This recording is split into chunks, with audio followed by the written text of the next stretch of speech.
Sorry guys, I had to cut out. You know, my son needed some attention. So, which kind of goes hand in hand with this reading. Like I said, you have the Seven of Wands, which means you were going to have to stand your ground against challenges, against haters, defend yourself for what you believe in, or fight for what you believe in, because there might not be people who believe necessarily in you. As you can see with the Seven of Wands, it's this guy, he's standing above all these other wands. It's like kind of like poking at him, but he's like, you know, back away, get away, you know. So definitely defend yourself or stand your ground when it comes to things that you believe in, your dreams, your goals, your achievements, what you want to do in life.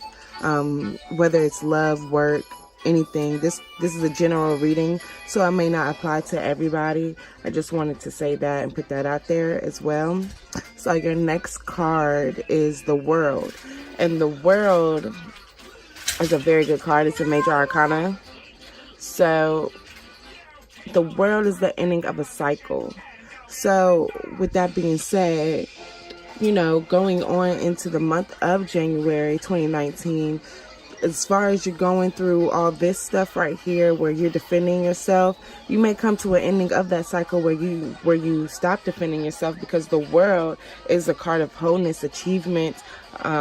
It can mean graduation, it can mean the birth of a child, it can mean marriage, it can mean a lot of things. So as you begin to fight for what you believe in, maybe you'll become successful in doing that and standing your ground, and you're going to be standing in your own achievements, whereas you're like, yeah, I've done this, I'm here, and forget what everybody else thinks or says, because I did do what I set out to do, or what I believed I could do.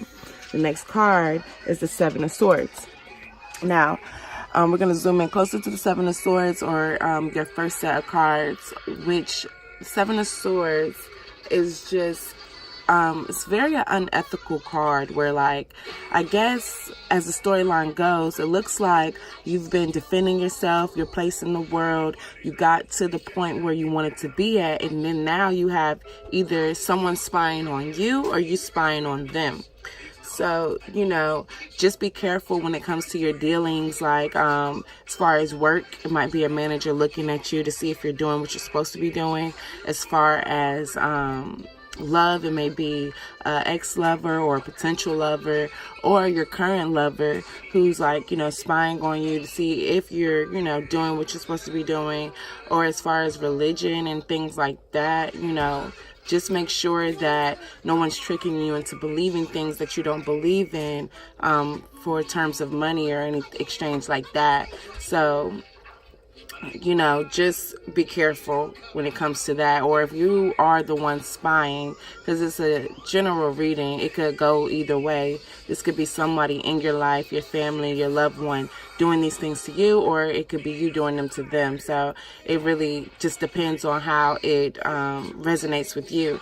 And also, if it is you that's spying on someone else, just know that, you know, karma's karma, you know. People are, you know, entitled to their own privacy. Like, you might end up finding out something that you don't need to, or you might end up finding out everything you need to, you know. It just depends on the situation. So moving on, we have the Ace of Wands. According to your storyline, the Ace of Wands is just basically telling you to stay on track. You're on the right path, you know, as far as your dreams goes and everything. Even though there may be someone spying on you or trying to see what you're doing, the Ace of Wands is kind of like, you know how I'm recording this video, and then, you know, my child out of nowhere just needs me and I have to cut out. But regardless of anything, I'm going to complete this video. So you have to look at the Ace of Wands like that. There's plenty of opportunities out there, but you can't let challenges stop you from going to seize those opportunities. There's challenges amongst everyone in every place and everything. So just know that the Ace of Wands is saying that there's plenty of opportunities out there for you, but there will be adversaries and challenges that you may have to face, but that doesn't mean those opportunities aren't still there. Meanwhile, we're moving on to the Nine of Cups, which is this card right here. The Nine of Cups is a guy, you know, sitting, and these cups are emotional fulfillment. As you can see, he's sitting and he's looking content, and he seems content with his life, but there's something missing. Of course, you couldn't sit on a bench all day. Like, I mean, he seems comfortable, but who would sit like that all day? Nobody would. So it's like you have this sense of emotional fulfillment, but, you know, it's something like you're comfortable, but you're not too comfortable. Like, you know that you have to, you know, work on something to reach your 10 of Cups, because 9 of Cups, even though it's emotional fulfillment, the 10 of Cups is where you will want to get your complete fulfillment as far as having everything in your life done. So as far as 9 of Cups, it could be like you're very successful, but, you know, your love life may be like taking a toll, or you may have a great love life, but your work life may be taking a toll. It's like somewhere around your life, some area is like lacking, you know, which brings us to the next card, which is the Seven of Pentacles reverse. Usually upright, the Seven of Pentacles is a card of hard work, where this guy who's looking down on his pentacles, he's watching them grow, you know, like he's planted those seeds, and he's watching them grow as if, you know, they're going to give him some type of fulfillment or fruition. So with it being reversed, it's just saying that, you know, you need to be patient and work a little, not like work harder, but your energy is scattered. Like you're working on multiple things at one time, which means like you need to invest your money or your time or your efforts into something that is going to get you something, and you need to be aware of what you're investing in so you don't waste your time. So with that being said, if you end up wasting your time and not seeing, you know, that patience that you have is going to make you feel depressed. Well, that impatience, I'm sorry, that you have is going to make you feel depressed, which brings us to the Ten of Swords, where it looks like this guy has tons of swords stabbed in his back. So here it's like, okay, you putting all this money, this work, this effort, this love into a person, a workplace, a job or something, and you haven't got back what you wanted to get. You haven't got back anything that you wanted to get. Like everything that you put into it, it's like you're getting nothing out of it. So then you feel stabbed in the back, like you invested all your time and your efforts into something. But the thing about the Ten of Swords is that you see this water behind here and everything. It's just basically saying that, like, in times of darkness, there is peace and calmness. So don't be too alarmed, you know, and don't stay in this energy too long. Just stay patient and, you know, try to not scatter your energies everywhere. Try to focus on things that are going to give you things and people that are going to give you a return. People who are going to, you know,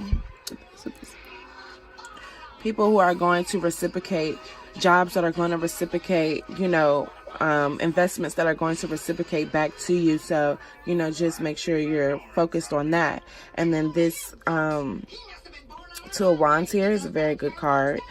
Basically, it's just indicating you can either have a partnership with somebody, and you guys, this partnership, so remember how I was saying you're investing in like certain things. So maybe you decide to go into partnership with somebody, and that partnership is fruititious. Like you guys make money, you got it's working well, it's doing good. Or this could be you focusing on yourself and your own personal needs instead of giving to things that aren't giving back to you, you know? So that goes hand in hand with that as well.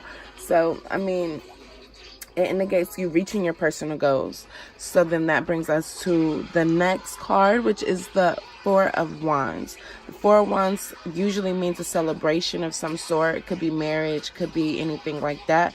But this Four of Wands is reversed. So, which means that either you're getting away, you are getting in the way of yourself when it comes to your own personal happiness and your celebration, and that can involve the ego, or it could be someone else is getting in the way of your personal happiness. Like, and it's not like they're purposely doing it. It's just like a block of energy. Like, something is blocking you, but more so than ever, it's yourself getting in the way of your own personal happiness. And then at the bottom of the deck, we have the Hierophant. And the Hierophant usually means marriage, or it could be the Taurus card. So this is basically like the overall of your reading. It's this is ultimate happiness. This is the marriage card. And then you have, after that, at the bottom of the deck, you have the Three of Wands.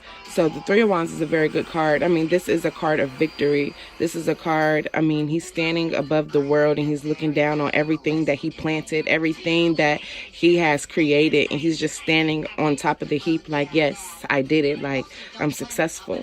And then normally when you have the World card, you always see the Fool. Because when it's the end of a cycle, it's always the beginning of the cycle. And you always want to begin the cycle coming in like the Fool. The Fool has no cares in the world, you know. The Fool has no worries at all. So it seems like, to me, overall, it seems like you're working hard and you're successful beyond measure. You're successful beyond measure, like when it comes to finances. But it may be that you're lacking in that love department. That's what it's looking like to me. It may be like you're lacking in that love department. Like, you have the money, you have the resources, you're stable, you have everything, but you don't have anybody to share it with, is what it looks like to me. And it's saying that maybe you are getting in the way of that.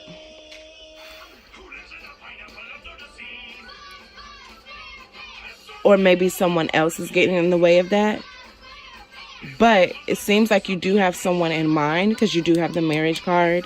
And then it seems like if you go through with that, person, then you will be successful, and you will feel like the Fool. Like, you have no worries, nothing, you're happy and everything. Like, it's like that will be the completion to everything that you have going on. And you will reach your 10 of Cups. You will be at that emotionally fulfilled point where you have the money, the family, the love, the success.